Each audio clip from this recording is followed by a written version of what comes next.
Hey guys, good morning, or good afternoon. All right, so this is actually my first video that I am filming from the classroom. Now, you guys have maybe been watching these videos, maybe you haven't, I don't know. But you've probably never seen me on this background, okay? So you've probably seen me in my apartment with the bricks, but I finally get to film in my classroom, all right?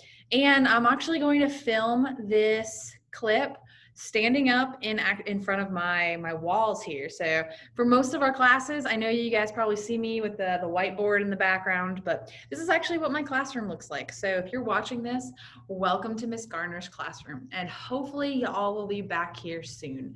Who knows though? If we got to keep doing this virtual education, that is all right. Because we're doing great, and I'm really proud to see how far you guys have come with figuring out these breakout room sessions and taking notes. And I'm just so excited to get to come to class every day and meet you guys. Even if it isn't ideal, virtual education is what it is. All right. So guys, this is I think it is our 6th day of class. So this is the 6th time that you've seen my face. I'm sorry, but we are actually going to continue along with period 1. And so I'm going to share my screen with you. So, oops. Share screen. All right, so I wanted to start with this screen, guys. I know it's not our usual like intro to class with a picture, but I did find this awesome graphic. And so this graphic right here is going to be about Unit 1, all right? And so Unit 1 here, you've got 1.1, 1.2, 1.3, 1.4, 1.5, 1.6. So guys, we have already done 1.1. We talked about the Song Dynasty, right? We've talked about China. We've we've talked about foot binding and patriarchal running, and we've also talked about Islam. We've talked about the Islamic empires in Eurasia, okay? And we are going to look at 1.3 today, all right? We are going to talk about developments in South and Southeast Asia. So probably the most complicated part of this lesson is the geographical aspect. So South Asia and Southeast Asia. So on one of my early classes with you guys, I explained why geography is really important, okay?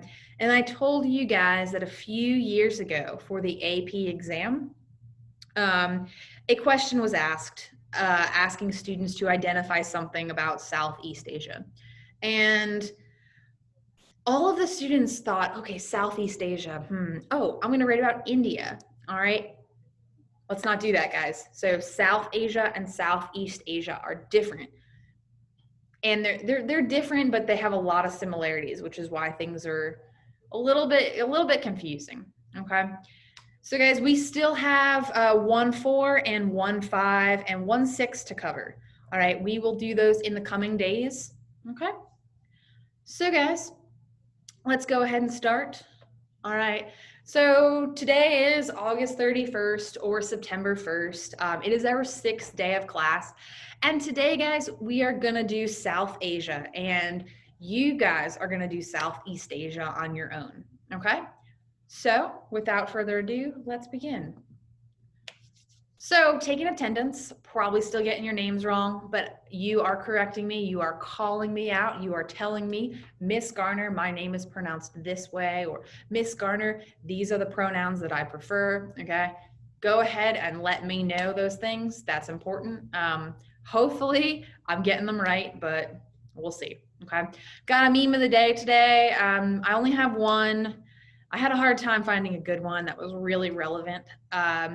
After that, we'll do a little review. All right, we'll talk a little bit about what we learned with the Islamic states. Then we will go ahead and jump right into Unit 1.3, okay? So we'll talk about South Asia. Finally, I will give you guys your opportunity to do your digital notebook work. So today, we won't break into groups or anything. This one's going to be an easier day for you guys. You're going to actually be doing another Persia chart, which I know you're probably so done with the Persia charts. okay? But you're gonna do a G Persia chart for a Southeastern Asia civilization, all right? So here we go.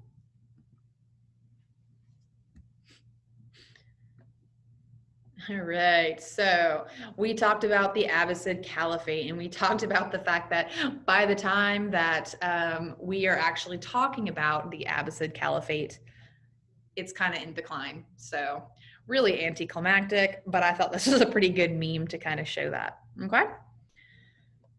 All right, so I know that by this point, by this 6th class of mine, we have gone over and over this G Persia chart.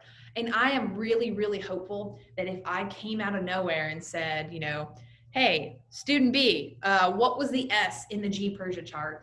You would look at me and immediately say, oh, social. Or, you know, student C, what's the E in the G Persia chart? Ah, economic. Okay. So I'm really hopeful that you guys have this G Persia chart nailed down in your head. All right, I think it's really helpful. We've done lots of assignments with it. You've taken lots of notes with it. And again, it is very important. It's not something that, you know, College Board isn't gonna ask you a question like, oh, name the R for South Asia in period 1. But guys, knowing all of this information is still really critical, all right? You do need to know that the main religion of the Islamic states in period 1 was Islam, okay? You do need to know that some social components of the Song dynasty were like foot binding and patriarchy and a really high hierarchy, okay? You do need to know all of those things, all right? You're going to get questions about that on your upcoming test, and you're going to get that on your AP World History test in May. All right, so keep this G Persia chart in mind. I'm sure we will talk about it again. We will probably talk about it next class. All right. So guys, today we are doing the geography of South Asia. So South Asia. Later on, you're doing Southeast Asia. So maybe last week or the week before, you had a geography quiz. So you know that South Asia is that little part. So you've got the big mass of Asia. And I think we definitely talked about East Asia. So East Asia is like China, Japan, Korea, okay? We will eventually talk about Central Asia, all right? We'll talk about like the Silk Road and how, you know, European states had to come through Central Asia, all right? But today we are talking about South Asia, all right? South Asia is isolated from the rest of Asia because of mountains and the Indian Ocean, all right? So something that's really interesting about South Asia is that often it's called a subcontinent. Now, I'm gonna tell you why in just a minute. But guys, when we talk about South Asia, I'm gonna tell you a few of the countries we're talking about, all right? And we will talk about all of these countries again, all right? We're talking about India, so this big mass right here, okay? We are talking about Pakistan right here. We're talking about Nepal, all right? Nepal, that's where Mount Everest is, the highest mountain in the world. We're talking about Bhutan, all right? We might not talk about Bhutan again, to be honest. We're talking about Bangladesh, okay? That is South Asia, all right? And it is considered a subcontinent because it is isolated. So this mountain range right here, that's called the Himalayas, all right? The Himalayas have the tallest mountain in the world, Mount Everest. All right. They also have a crazy rugged landscape, and it's really hard to get from China to South Asia, China to India because of this landscape. And that is one reason that South Asia is considered a subcontinent, because historically it was very difficult to get to. So I'm going to talk about that right now. Okay, so guys, a few years ago, let me think actually, so I guess it was 2019, I actually got to go to Nepal, all right? So I actually got to hike to the Everest base camp. So I love hiking. This was like a dream come true for me. So I know you're like, oh my God, Ms. Garner, we know you've traveled a lot. Like, why are you telling us this? This is important, okay, guys? So again, South Asia is considered a subcontinent. Why? Because of this mountain range and that ocean, all right? Asia is a huge landmass, but this unique geographical feature is going to kind of prevent, or going to keep South Asia isolated, all right? And how's it going to do that? Well, this right here is a picture that I took, okay? I think Mount Everest is this right here, which is pretty cool, right?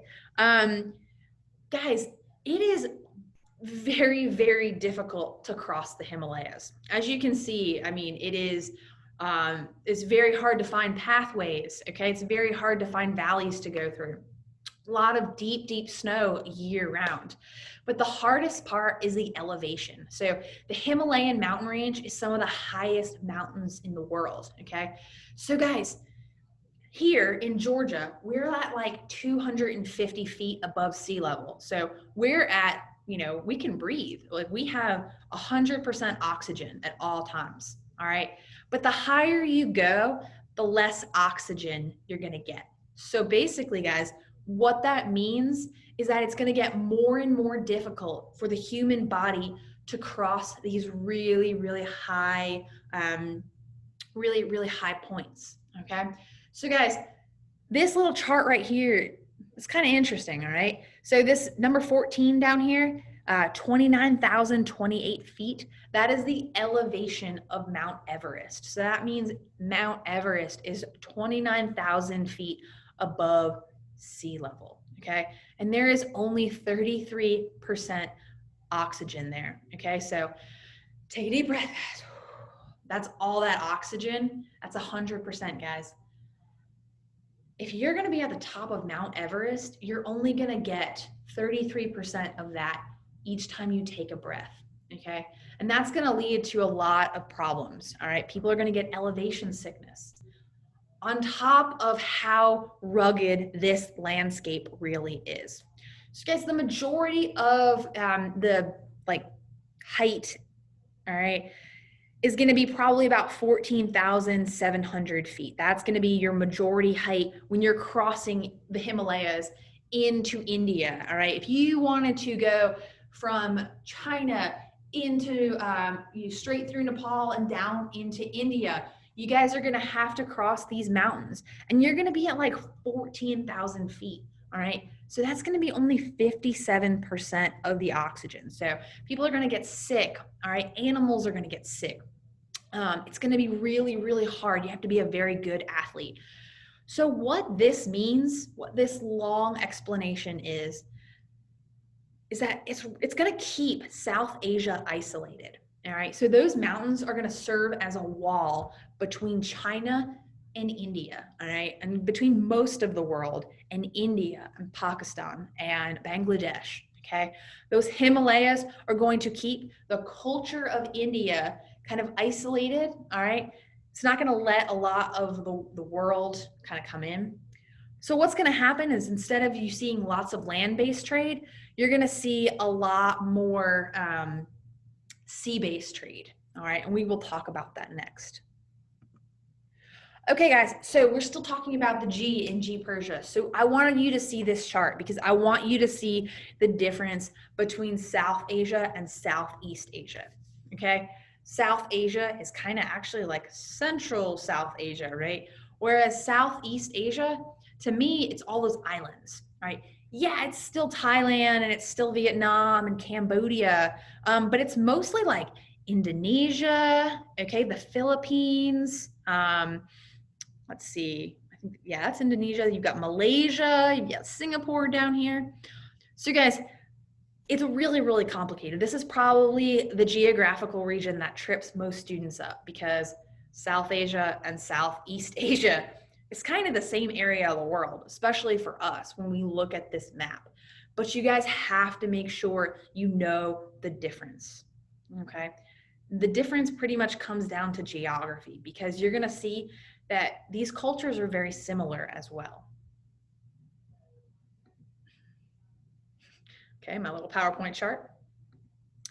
Okay, guys, so we're still talking about geography because it is important. All right.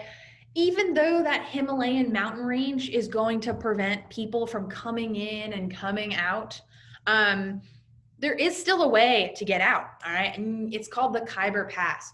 So, in order for there to be land based trade, there's really only a few areas to kind of get out. So, there's going to be this place, the Khyber Pass in Pakistan. So you're going to have a lot, you're going to have the Khyber Pass is going to serve as an entrance for the Silk Road. So people in India are going to like trade their goods, their resources on the Silk Road, but they can't go just anywhere because of those mountains. They have to go through Pakistan on the Khyber Pass. So as I said, guys, this isolation is going to lead to really unique religions, cultures, ethnicities, and languages. All right. When we talk about Hinduism today, you're going to realize Hinduism is very different than Islam, Christianity, Judaism, some of the religion we already talked about. All right. So, guys, by 1200, South Asia is going to be heavily involved in global interactions. Even though those mountains are really, really difficult to overcome, all right, people are still going to do land based trade through the Khyber Pass, and they're also going to really start to trade on the Indian Ocean trading circuit. All right, and we will talk about that in coming days. Okay, guys, so we are moving on to the P of the G-Persia chart, guys. So politics. All right, so there's not a whole lot you need to know. All right, before 1200, this region of the world had lots of civilizations and empires. Maybe you remember from our first day of lecture when I talked about the Indus River Valley civilization. So that was one of the earliest human civilizations. But by 1200, most of India is really going to be divided into small kingdoms, okay, just like you see on this chart. So you see this empire as well as this empire as well as this one. All right, and these smaller kingdoms are going to be fighting amongst each other. So by 1200, the major empires are going to be rare. All right, and the same goes here in South Asia as well. Okay, guys, so economics, all right? As I've been kind of hinting at, by 1200, South Asia is going to engage in the long distance trade on the Silk Road and the Indian Ocean trading circuit, okay? Now, I feel like for the last couple classes, I've mentioned the Silk Road and I've mentioned the Indian Ocean trading circuit. So you guys know what this is about, all right? Actually, you don't, but we are going to talk more and more about this, okay? So guys, what I need you guys to know is that India is going to eventually start exporting spice and exporting cotton textiles. So textiles is just a fancy word for clothing, okay? So this picture back here, this is some of India's really famous clothing style, and India is going to be very famous for this beautiful, well-made textile patterns, okay? And so you're going to see how important this is as we continue on with period 1, period 2, and then it will decline eventually in period 3, okay? But guys, spices are very, very important as well. We will talk more about these as we continue, probably in period 2, okay? So guys, religion. So besides geography, the R here is probably the most important letter on the G-Persia chart for South Asia, okay? So what you're gonna see is that religion in South Asia, you're gonna have a confluence of 3 different religions, okay? The majority of the people in India are going to practice a native religion called Hinduism. Now, I think we have people in our class who practice Hinduism. So it might be a little awkward to hear me talk about Hinduism. So again, if I get something wrong, I want you guys to make sure you call me out, okay? I am not an expert on religion. I'm especially not an expert on Hinduism. But guys, Hinduism is a native religion And it is not a missionary religion, right? So, guys, there are not priests and pastors and missionaries going out and trying to recruit people to join this religion. For the most part, it's going to stay in South and Southeast Asia, okay? But you will see Hinduism pretty much throughout South and Southeast Asia. All right. So, guys, it is the dominant religious beliefs. It is going to interact with Buddhism and Islam in South Asia, but it is going to be the majority practiced religion in South Asia. All right. And it is going to it's going to be closely tied with the S in our G Persia chart. So the S in our G Persia chart about South Asia is going to talk about this right here, guys, the caste system. Okay. The caste system, well, I will talk about that soon, but I need you guys to know that Hinduism, the religion, and the caste system are in bed with each other. They're very, very close, okay? They're tied into, one cannot really exist without the other, okay? So guys, make sure you understand that, and I will explain why when we get to the S, okay? So guys, the other religion here is going to be Buddhism, all right? Buddhism, unlike Hinduism, is a missionary religion, okay? Buddhism is a native religion and it spun off of Hinduism, okay? Buddhism will spread throughout Asia, okay? You guys have probably seen many different versions of this statue. You've seen the Buddha, all right? This is a Buddha statue that is in India. So you've probably seen, if you've gone to a Chinese restaurant, like the Fat Happy Buddha, right? So what you will see is that the Buddha actually takes different forms. So you will see that the Buddha is, you have the Chinese version of it, which is kind of like the Fat Happy Buddha. And then you also have the India version. So Buddha probably looked more like this statue. He was Indian. We will talk about why the Fat Happy Buddha exists, but this is the original. Buddhism originally comes from India, okay? And it is going to be founded by a man named Siddhartha, who later will go by the Buddha, all right?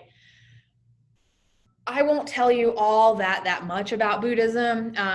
It is a religion and it is a practice on how to live a good life. And if you continue to live a good life, you will rack up something called karma. And enough good karma, you will reach something called nirvana. So Buddhism is very complicated and you guys don't have to know that much about it. But you do have to know that it is a missionary religion, that it spread all over South Asia, as well as East Asia. Okay, we're gonna see Buddhism in China, in Japan, in Korea. But by period one, guys, by 1200, Buddhism is going to decline in India. Even though it is originally from India, it does not have a large following, okay? So guys, there is another religion and you're gonna have Hinduism, Buddhism, and Islam. And in India, these three religions are going to interact with each other, okay? So you might not know this, but right now in India, Islam is the second most popular religion, okay? There are a lot of Muslims in India. So Islam travels to South Asia through Turkish migrants, okay? So the Turks are conquering parts of northern India and they are going to build a civilization called the Delhi Sultanate, okay? You do need to at least recognize the Delhi Sultanate, all right? The Delhi Sultanate is going to practice Islam, all right? So Islam is going to spread by conquest. It's going to spread through trade. Remember what we talked about last class, guys. In Islam, the trade of merchants is considered a very high profession, all right? So there's going to be a lot of merchants and they're going to be trading for Indian spices and textiles. And while they're trading, perhaps religion is going to get spread, okay? In addition, there is going to be kind of a offshoot of Islam, and they're going to be called the Sufis. They will also be spreading Islam in India, okay? But guys, what you're going to see early on is that Islam and Hinduism are going to conflict. All right, it's going to become a problem. We will talk about all these problems later on. Eventually, India is actually going to be partitioned. It's going to be broken apart. All right, and you're going to have India and you're going to have Pakistan, and you're going to have India with the majority practicing Hinduism and Pakistan with Islam. But that is a story for period 4. Okay.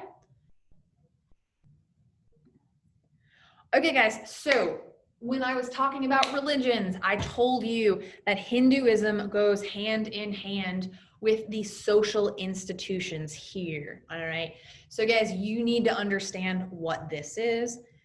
This is the caste system, all right? Maybe you've heard of this before, all right? Maybe you haven't.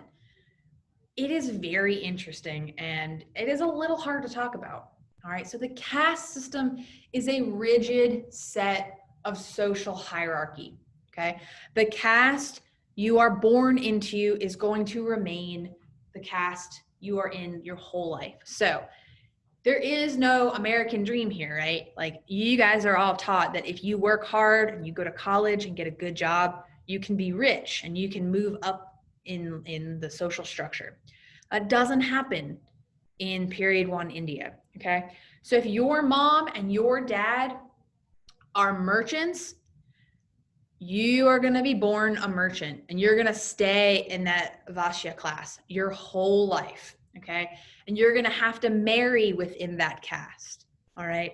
You never want to marry below you. You could potentially marry above you, but you stay in that caste, all right? There is no social mobility, all right? There is no opportunity for you to rise up or even, you can rise down, but that's a little complicated. But here's the deal, guys. While this seems very unfair to us, this brings about total stability in India. All right. By stability, I mean nobody questions society. They don't question their leaders. Okay. So, guys, when I talked about Hinduism and I said Hinduism and caste go hand in hand, here is why. Look at the top here, guys. The very top of society are the Brahmins, all right? They are the Hindu priests. They are the highest caste. So guys, if you are born in the Brahmin class, all right, you stay there. So obviously religion is going to be close-knit, okay? But here's what Hinduism believes, all right? And here's what Hindu priests preach, okay? If you are born a Sudra, all right, if you are a peasant, all right, but you live a very, very good life and you do very good deeds and you pay your taxes and you're a good mother or father, all right, and you're a good citizen, you're going to rack up good points, all right? And when you die, you're going to get to come back in a higher caste, okay? So guys, no one is going to question this system. All they're going to do is be good citizens in order for when they die, they will come back as a higher caste, okay? Social mobility, all right? But guys, you have your caste system and then you have something called the untouchables, okay? Pariahs. They are those without a caste, all right? So these are the people that they have very low professions, okay? In India, these are the people that kill animals, okay, because that is considered a very, very bad thing to do. All right. These people are without a caste. They are the lowest of the low. They have almost no rights. Okay. You cannot go into a higher caste, but you cannot go any lower than this one. Okay. This is how society in South Asia is going to be measured. Okay, guys, so other social institutions that you absolutely need to know about, all right? And again, this is going to be hard for me to talk about. I find this very, very sad, all right? I find this very hard.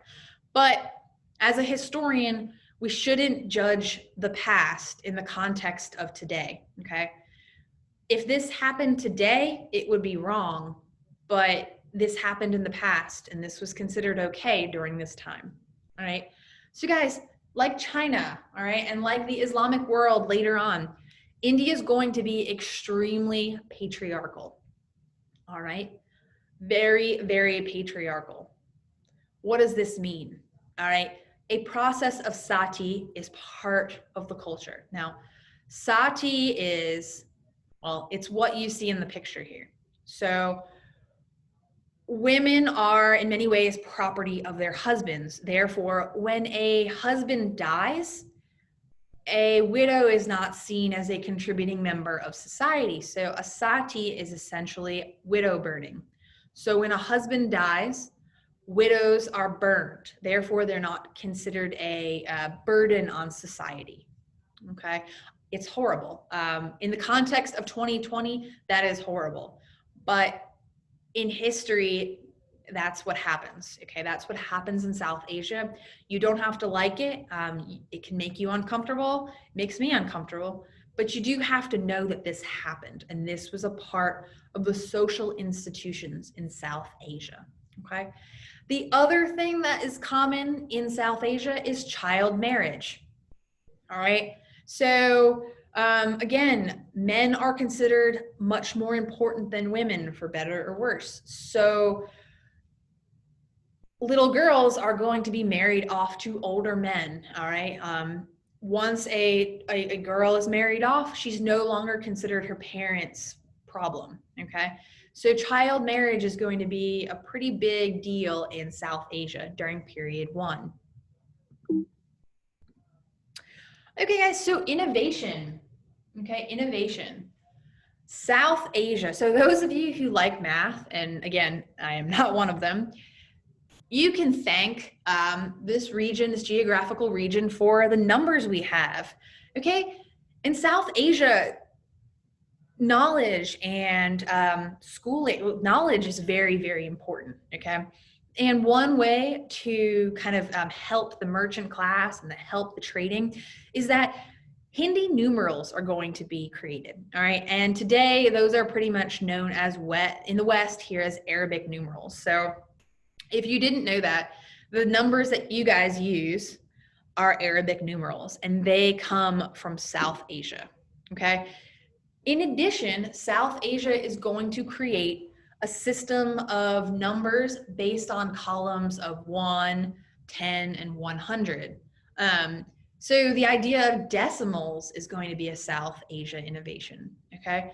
So guys, numbers are going to be created, and 1, 10, 100, and decimals are going to be created because of trade. Okay, because trade is going to become very important in this region. Okay, they're going to be trading their textiles, and they're going to be trading their spices. And one way to keep track of costs is to have a good numerical system. All right, and that is why you have what you have. Okay, so guys, I told you today was not going to be that long of a lesson, and I am going to let you guys go. You will be on your digital notebook today, so a Google Drive document or a Word document. Remember, we've done this before. You are going to be doing another Persia chart. I know, so excited. You guys are experts at Persia, though, I bet. All right. This time, I'm going to make this really easy for you. So I know we skipped the A today. The A is going to be, well, don't worry about the A, but what I want you guys to do is to go ahead in your digital notebook and type up a GPERSIA.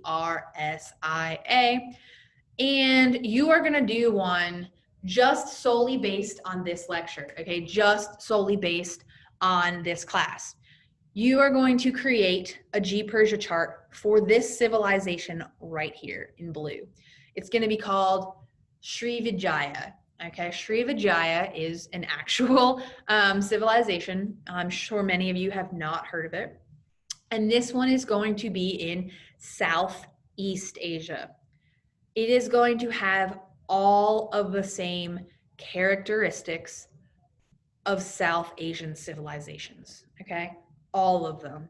So if you took good notes, you have all of your answers right in front of you. Now, you are more than welcome to go onto the internet and like Google and get your answers, or you can just look down at your notes and using what you know about South Asia, you put it on for the Srivijaya civilization. Remember, guys, the one major difference between South Asia and Southeast Asia is going to be geography. Remember, guys, do not get that wrong, all right? Make me proud, all right? So, guys, I think this is pretty easy, and today was not a complicated and hard day. I know, again, we've taken a lot of notes in this class, all right? And you've done a lot of writing, and I'm really proud of you guys, okay? So, to conclude, as usual, history never really says goodbye. History says see you later. So, guys, I will see you in next class. All right.